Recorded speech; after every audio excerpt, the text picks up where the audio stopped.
پھر 11 شعبان معظم حسین کے چاند کی آمد ہے، گزارش کر چکا جتنا اس وقت نصاب میں تھا وہ کر چکا شہزادے کے بارے میں، اور 15 شعبان معظم اس کی آمد ہے کہ جب تک وہ نہ آ جائے تو قیامت ہی نہیں آنے والی۔ یہ امام پی کے پیروکاروں نے، کئی علماء نے اس کا تعلق شافعی مذہب سے اس حدیث کو لکھا ہے کہ المہدی طاؤس اہل الجنہ، مہدی اہل جنت کے طاؤس ہیں۔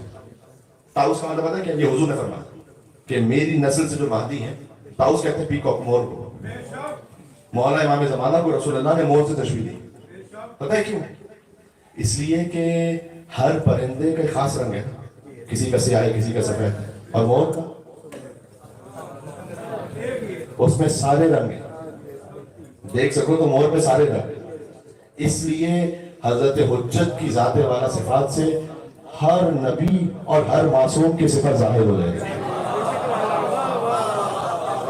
اس لیے وہ ہے اللہم صلی وسلم وزد وبارک علی صاحب دعوت النبویہ۔ تو میں نے خطبے میں درود و سلام پڑھا، یہ در حقیقت امام زمانہ پر درود و سلام ہے، درود و ان پر کہ جو صاحب دعوت نبوی ہیں، جو سہولت حیدری کے حامل ہیں، جو عصمت فاطمی کو رکھتے ہیں، جو حلم حسنی کے حامل ہیں، جو شجاعت حسینی کے حامل ہیں، جن سے عبادت سجادی ظاہر ہوگی، جن سے معاصر باقریہ، آثار جعفریہ، علوم کاظمیہ ظاہروں کے حجت نظوی۔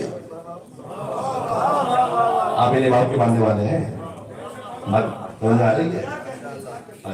یہ ایک عالم دین تھے، یہ بڑا مجرد درود ہے، لکھ لیجئے گا، اور اس کو حاجات کی برابری کی نیت سے نماز کی دعا مانگے گا، دیکھیں کیسے اثر نہ ہو۔ جی اللہم صلی وسلم وزد وبارک علی صاحب دعوت النبویہ والصولۃ الحیدریہ والعصمت الفاطمیہ والحلم الحسنیہ والشجاعت الحسینیہ والعبادت السجادیہ والمآثر الباقریہ والآثار الجعفریہ والعلوم الکاظمیہ والحجج الرضویہ والجود النقویہ والنقاوت النقویہ والہیبۃ العسکریہ والغیبۃ الالہیہ۔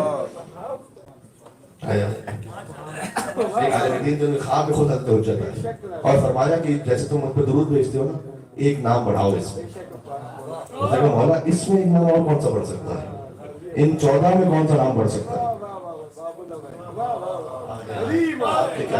مولا نے کیسے درود پڑھو؟ اللہم صلی وسلم وزد وبارک علی صاحب دعوت النبویہ والصولۃ الحیدریہ والعصمت الفاطمیہ والحلم الحسنیہ والشجاعت الحسینیہ والغیرۃ العباسیہ۔